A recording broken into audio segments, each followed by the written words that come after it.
Operation Sindoor పేరుతో India పాకిస్తాన్లో ఉన్నటువంటి 9 ఉగ్ర స్థావరాలను అయితే లేపేసింది. అప్పటి నుంచి అసలు పాకిస్తాన్ మన జోలికి రాదు, భయపడిపోయిందని అనుకునే లోపే ఢిల్లీలోని ఎర్రకోట సమీపంలో ఒక కారులో ఒక ఆర్డీఎక్స్తో భారీ పేలులు జరిపింది. ఈ పేలుల్లో దాదాపు 13 మందికి పైగా చనిపోయిన పరిస్థితి. ఇది నిజంగా ఉగ్రదాడి అని చెప్పేసి కేంద్ర కమిటీ కూడా, కేంద్ర మినిస్టర్స్ అందరూ కూడా ఇది ఉగ్రదాడి అని చెప్పేసి తేల్చి చెప్పేశారు. ఖచ్చితంగా ఇది తీవ్రవాదుల హస్తంతోనే జరిగిందని చెప్పేసి కూడా దానికి సంబంధించిన డీటెయిల్స్ అన్ని కూడా బయటకు వస్తూ ఉన్నాయి. ఏదైతే దాడికి సంబంధించినటువంటి ఆ దాడిలో కూడా ప్రతి ఎయిర్పోర్ట్, దేశంలో ఉన్న ప్రతి ఎయిర్పోర్ట్లో కూడా బాంబు బెదిరింపులకు సంబంధించినటువంటి వార్తలు కూడా వస్తూ ఉన్న పరిస్థితి. అసలు బీజేపీ యొక్క స్ట్రాటజీ ఏంటి, అసలు ఎటువంటి కార్యాచరణతో ముందుకెళ్ళబోతుంది, ఇవన్నీ విషయాలు మాట్లాడదాం. మనతో పాటు బీజేపీ సీనియర్ నాయకురాలు మరియు హైకోర్టు అడ్వకేట్ మౌనికా శుంకర్ గారు మాట్లాడదాం. అక్క నమస్తే. అక్క ఎట్లా చూస్తారు, ఇప్పటికే పాకిస్తాన్ మనకు భయపడిపోయింది అని చెప్పేసి మనం చాలాసార్లు మాట్లాడుకున్నాం. మట్టుబెట్టింది 9 ఉగ్ర స్థావరాలను, మెయిన్ స్థావరాలను కూడా మట్టుబెట్టిందని చెప్పేసి కూడా మాట్లాడుకున్నాం.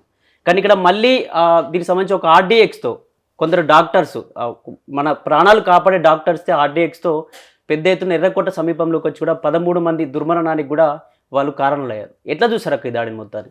Religion and politics are like 2 sides of a coin. Banu, if you don't understand one, you understand నన్.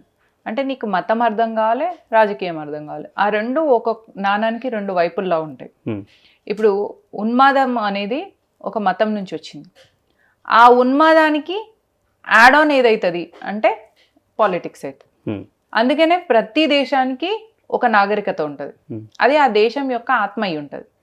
ఇప్పుడు మనం హమాస్ వీళ్ళందరూ చూస్తున్నాం, టెర్రరిస్ట్ నేషన్స్. వీటిలలో టెర్రరిజం అనేది వాటి సోల్ అన్నమాట. ఇప్పుడు అది వాటి కల్చర్, అది వాటి సివిలైజేషన్. దేని నుంచి వస్తుంది? ఆ మతం నుంచి వస్తుంది. క్రిస్టియానిటీ, క్రిస్టియన్ దేశాలను మీరు చూస్తే అక్కడ స్విమ్ సూట్లలో కామన్గా ఇట్లా పార్కులలో బండుకోవడం అనేది అక్కడ వాళ్ళ సివిలైజేషన్, అది వాళ్ళ కల్చర్, అది అక్కడ వాళ్ళ రూట్ నుంచి వస్తుంది.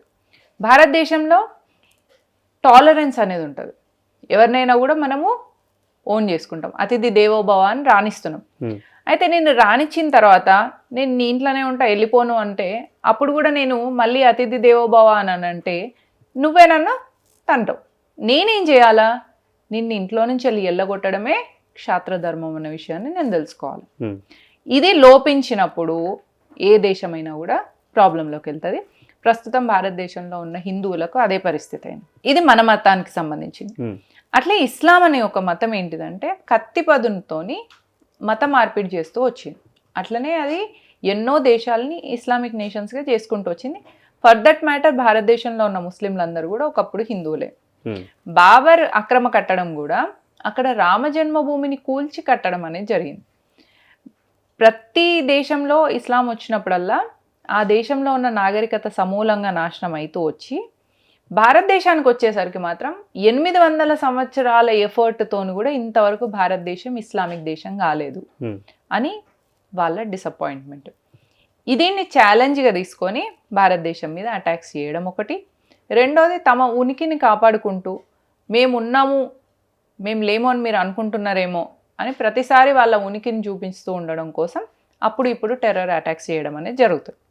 దీనికి ఇందాక నేను చెప్పినట్టు రిలీజియన్ అండ్ పాలిటిక్స్ ఎట్లయితే 2 sides ఆఫ్ ఎ కాయిన్ అన్నట్టు, ఇస్లాం ప్రపంచంలో వ్యాప్తి చెందుతూ ఉన్న తరుణంలో కత్తితోనే దాని వ్యాప్తి అనేది జరిగింది. అది వాళ్ళు కూడా ఒప్పుకుంటారు. వాళ్ళు క్లియర్గా ఆప్షన్ ఇస్తారు అనమాట.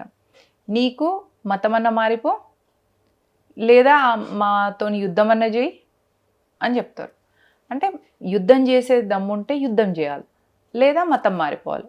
2 ఆప్షన్స్ ఇస్తారు.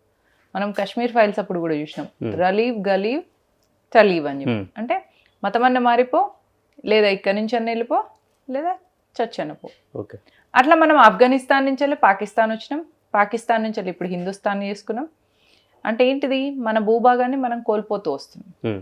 దీనికి ఇట్లా కోల్పోతూ వస్తూ వస్తూ వస్తూ ఇంకెక్కడికి పారిపోతావు? ఫేస్ చేయాలి దాన్ని. ఆ అటాక్కి తిరిగి అటాక్ ఇవ్వగలగాలి. అంటే ఇప్పుడు మీరు నేను అటాక్ ఇవ్వలేం. ఈ ఆలోచన ఉన్న ప్రభుత్వం ఉంటే దానికి అటాక్ ఇస్తుంది. అదే ఆపరేషన్ సింధూర్.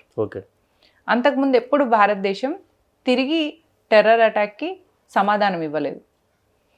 ఇంతకుముందు కూడా అంటే నరేంద్ర మోదీ ప్రభుత్వం ఉన్నప్పుడు ఎప్పుడు అటాక్ జరగలేదా అంటే ఆర్మీ క్యాంప్స్ మీద జరిగింది.